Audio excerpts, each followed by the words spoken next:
सेठ धर्मपाल के फैक्ट्री कार्यालय के अंदर दूर की मशीनों की धीमी गड़गड़ाहट शांतिपूर्ण दृश्य के लिए एक लयबद्ध पृष्ठभूमि बनाती है। सेठ धर्मपाल शांत संतुष्टि की एक आकृति अपने बड़े लकड़ी के डेस्क पर एक परोपकारी कुलपति के रूप में विराजमान है।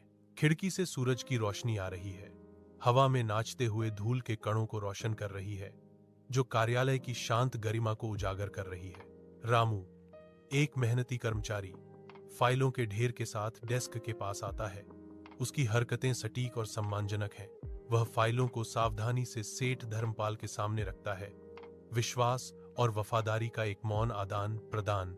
कारखाने का उत्पादन क्षेत्र मशीनरी की लयबद्ध खड़खड़ाहट से गूंज रहा है, जो पूरे जोरों पर उद्योग की एक सिम्फनी है। रामू, एक स्वाभाविक नेता, हलचल भरे फर्श पर उद्देश्य के साथ चलता है। उसकी उपस्थिति प्रभावशाली फिर भी मिलनसार है। वह एक मशीन की ओर इशारा करता है, चौकस कर्मचारियों के एक समूह को स्पष्ट संक्षिप्त निर्देश देता है। आपसी सम्मान उनकी बातचीत में झलकता है। वह सभी के साथ समान व्यवहार करते हैं, जिससे परिश्रम और समर्पण को बढ़ावा मिलता है। रामू के सक्षम मार्गदर्शन में टीम एकजुट होकर काम करती है, जिससे हवा में एक केंद्रित ऊर्जा व्याप्त हो जाती है। सेठ धर्मपाल के घर का शानदार लिविंग रूम शाम की गर्म रोशनी से चमक रहा है। सेठ धर्मपाल, एक शांत व्यक्ति, अपने प्यारे परिवार से घिरे हुए हैं। उनकी सुंदर पत्नी शांति से उनके बगल में बैठी है। बच्चों की आनंदमय हंसी और हल्की फुल्की बातचीत हवा में गूंज रही है, जो घरेलू सुख का एक जीवंत चित्र प्रस्तुत करती है। सेठ का ध्यान अब बदल गया है। उनके दिन अब परिवार को समर्पित हैं, जिससे कारखाने के मामले अब दूर के अतीत की बात हो गए हैं। वीरान फैक्ट्री के दफ्तर में केवल एक मेज का लैंप रामू पर तेज रोशनी डाल रहा है, जो परछाइयों में खोया हुआ है। उसके सामने लेखा जोखा फाइलों का एक ढेर खुला पड़ा है। उनके पन्ने अवसर और प्रलोभन की फुसफुसाहट कर रहे हैं। गहरे चिंतन से भरा उसका चेहरा इच्छा और संदेह के बीच एक आंतरिक संघर्ष को दर्शाता है। उसके मन में लालच के विचार घूम रहे हैं। एक खामोश लड़ाई मंद एकांत रोशनी में चल रही है। फैक्ट्री के स्टोर रूम में हल्की रोशनी कच्चे माल के ऊंचे ढेर से लंबी भयावह छाया डाल रही है। रामू, जिसका चेहरा थकान और चालाकी का एक कैनवास था, करीब झुकता है। उसकी फुसफुसाती आवाज मशीनों की दूर की गुनगुनाहट में मुश्किल से सुनाई देती है। सप्लायर, अपने सस्ते सूट में चिकना, एक दूसरे के साझा रहस्य की मौन स्वीकृति में षड्यंत्रकारी रूप से सिर हिलाता है। रामू फुसफुसाता है, हम घटिया धागा खरीदेंगे, बिलों को महंगा दिखाओ। सप्लायर की पुष्टि करते ही दोनों के होठों पर हल्की सी मुस्कान आ जाती है। समझो, हो गया हमारा छोटा सा रहस्य। उनके गुप्त समझौते पर मुहर लग गई। उनके चारों ओर की परछाइयां और गहरी होती गईं। उनके धोखेबाज समझौते की रखवाली करती हुई। कारखाने का उत्पादन क्षेत्र मशीनों की गड़गड़ाहट से गुलजार है। हवा में नए कपड़े की गंध भरी हुई है।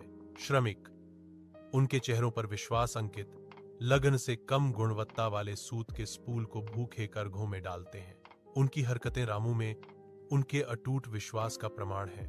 समर्पण की एक मौन लय। दूर से रामू इस दृश्य को देखता है।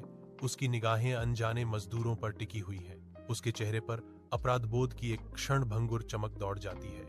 एक छाया जो उसके रहस्य के बोझ को उजागर करती है। वह करघों को सूत खाते हुए देखता है। खामोश मशीनरी धोखे का जाल बुनती है। रात के अंधेरे में फैक्ट्री का पिछला दरवाजा धुंधली चांदनी में मुश्किल से दिखाई दे रहा है। रामू का चेहरा डर और जल्दबाजी का एक मुखौटा एक खड़ी वैन में कपड़े के बोल्टों के गुप्त लोडिंग पर नजर रखता है। हवा एक रहस्यमयी चुप्पी से भरी हुई है, जिसे केवल पुरुषों की दबी हुई जल्दबाजी भरी हरकतों से तोड़ा जा रहा है। रामू की आंखें बेतहाशा दौड़ रही हैं, जो एक उन्मत्त जल्दबाजी को दर्शाती हैं, क्योंकि वह लगातार किसी भी छिपी हुई छाया या ताक झांक करने वाली आंखों की जांच करता रहता है। हर जल्दबाजी भरी हरकत समय के खिलाफ एक हताश दौड़ की बात करती है। रात के अंधेरे में एक रहस्य खुल रहा है। एक पुराने जमाने के दफ्तर में सेठ धर्मपाल, जिनके चेहरे पर व्यापार के कई वर्षों की छाप है, एक बड़ी लकड़ी की मेज के पीछे बैठे हैं। हवा में पुराने कागज की महक और अनगिनत खातों का खामोश बोझ है जो व्यापार की कहानियां बयां कर रहा है। एक पुराना ग्राहक उसके सामने खड़ा है। उसकी आवाज निराशा में तेजी से बढ़ रही है, जिससे कार्यालय की शांति भंग हो रही है। सेठ धर्मपाल की भौहें तन जाती हैं। उनके चेहरे पर चिंता के स्पष्ट भाव उभर आते हैं, क्योंकि वे ध्यान से सुनते हैं। पुराने ग्राहक के शब्द गूंजते हैं, सेठ जी, आपके कपड़े की गुणवत्ता अब वैसी नहीं रही जैसी पहले थी, लेकिन कीमतें वे अभी भी वैसी ही हैं। अपने शानदार दफ्तर में सेठ धर्मपाल एक भव्य मेज पर बैठे हैं। उनके चेहरे पर एक हल्की सी चिंता की लकीर है। एक बाहरी ऑडिट टीम अपना सावधानीपूर्वक काम शुरू करती है। उनके गंभीर भाव उनके कार्य की गंभीरता को दर्शाते हैं। वे बिना विचलित हुए फाइलों की जांच करते हैं। उनकी उंगलियां संख्याओं और तथ्यों की पंक्तियों का पता लगाती हैं। एक लेखा परीक्षक कारखाने के स्टॉक की जांच करता है। उसकी नजर तेज और व्यवस्थित होती है। कोई भी विवरण अनदेखा नहीं रहता है। धर्मपाल उन्हें देखता है। हवा में एक खामोश तनाव बढ़ता है। उसका रहस्य अनकहा रहता है। संदेह के बादल मंडरा रहे हैं, क्योंकि रामू आने वाले तूफान से बेखबर है। स्टोर रूम की ठंडी औद्योगिक रोशनी के नीचे अलमारियों की साफ सुथरी पंक्तियां कच्चे माल से भरी हुई हैं, जो निरीक्षण की प्रतीक्षा कर रही हैं। एक ऑडिट टीम चुस्त व्यावसायिक पोशाक में सावधानी से स्टॉक गिन रही है। उनके प्रारंभिक भाव तटस्थ और केंद्रित हैं। उनके चेहरों पर हैरानी छा जाती है, जो तुरंत संदेह में बदल जाती है, क्योंकि वे भौतिक सूची की तुलना अपने क्लिपबोर्ड से करते हैं। एक कठोर एहसास होता है, संख्याएं मेल नहीं खाती, जो रिकॉर्ड में एक स्पष्ट विसंगति को उजागर करती हैं। फैक्ट्री के सुरक्षा कक्ष में गंभीर चेहरे वाले ऑडिट टीम के सदस्य एक साथ झुके हुए हैं। उनकी निगाहें मॉनिटर पर टिकी हुई हैं। स्क्रीन पर रामू, एक फैक्ट्री मजदूर, आधी रात को कपड़े लादने का निर्देश देते हुए पकड़ा जाता है। वाहनों को पीछे के दरवाजे से लादा जाता है, जिससे रामू का धोखा स्पष्ट रूप से सामने आ जाता है। स्क्रीन पर अकाट्य सबूत रामू के विश्वासघात को उजागर करते हैं, जिसमें संदेह की कोई गुंजाइश नहीं बचती है। एक भव्य कार्यालय में सेठ धर्मपाल अपनी अलंकृत मेज के पीछे एक कठोर अडिग उपस्थिति के साथ बैठे हैं। उसके सामने रामू बेचैन हो रहा है। उसकी घबराहट भरी ऊर्जा सेठ के शांत अधिकार के बिल्कुल विपरीत है। रामू की आवाज कांपती है। बेगुनाही की एक हताश गुहार तनावपूर्ण हवा में लटकी हुई है। सेठ शांति से एक फाइल को पॉलिश की हुई मेज पर सरका देता है। एक खामोश, निंदनीय फैसला। रामू की आंखें डर से चौड़ी हो गईं। उसके कंधे झुक गए, क्योंकि फाइल की सच्चाई ने उसकी आत्मा को कुचल दिया। वह घुटनों के बल गिर जाता है। उसका सिर पूरी तरह से हार मान चुका है। सेठ के सामने उसकी लड़ाई पूरी तरह से बुझ चुकी है। अपने दफ्तर में सेठ धर्मपाल रामू को देखते हैं। उनका चेहरा गहरे दर्द और निराशा से भरा हुआ है। हवा अनकहे आरोपों से भरी हुई है, भारी और दम घोंटने वाली। सेठ धर्मपाल की आवाज, एक धीमी और दर्द भरी गड़गड़ाहट, चुप्पी तोड़ती है।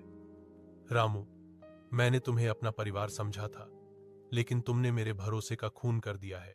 उसकी आवाज विश्वासघात से कांप उठती है। पैसा फिर से कमाया जा सकता है, लेकिन जो विश्वास तुमने तोड़ा है, वह कभी वापस नहीं आएगा। पुलिस स्टेशन के बाहर सेठ धर्मपाल रामू के पास उदास खड़े हैं, जिसकी कलाइयां अब ठंडे स्टील में बंधी हुई हैं। रामू का सिर शर्म से झुका हुआ है। उसकी निगाहें जमीन पर टिकी हैं, जैसे वह दुनिया से छिपना चाहता हो। उसकी आंखों में आंसू भर आते हैं, जो उसके अपमान के भारी बोझ को दर्शाते हैं। सम्मान का एक जीवन धूल में मिल रहा है। कठोर दिन का प्रकाश उसके पतन की कच्ची पीड़ा को उजागर करता है। एक समय के गौरवशाली व्यक्ति का दुखद अंत। ठंडी अंधेरी जेल कोठरी में रामू अकेला बैठा है, अपनी ही करनी का कैदी। उनके चेहरे पर गहरा अफसोस है। उनके कर्मों का बोझ उन पर भारी पड़ रहा है। खोखली आंखें दमनकारी अंधेरे में खाली घूरती हैं, जो पश्चाताप से ग्रस्त आत्मा को दर्शाती हैं। वह कड़वी सच्चाई को समझता है। उसके अथक लालच की भारी कीमत, कोठरी की कठोर अक्षम्य दीवारें उसकी पूर्ण लाचारी को दर्शाती हैं, उसे निराशा में फंसाती हैं। कमरे में हर परछाई उसके पिछले विकल्पों का मजाक उड़ाती प्रतीत होती है, जो उसके पतन की एक भयावह याद दिलाती है। कारखाना उद्योग की अथक लय के साथ गुलजार है। मशीनें खड़खड़ा रही हैं और श्रमिक उद्देश्य के साथ आगे बढ़ रहे हैं। भागदौड़ भरी ऊर्जा के बीच सेठ धर्मपाल एक विशाल खिड़की के पास खड़े हैं। उनका चेहरा गहरी उदासी का एक कैनवास है। उसकी नजर बाहर की ओर भटकती है, कहीं नहीं टिकती। उसका मन रामू के विश्वासघात के कड़वे दर्द को फिर से महसूस कर रहा है। टूटे हुए भरोसे का गहरा घाव बना रहे।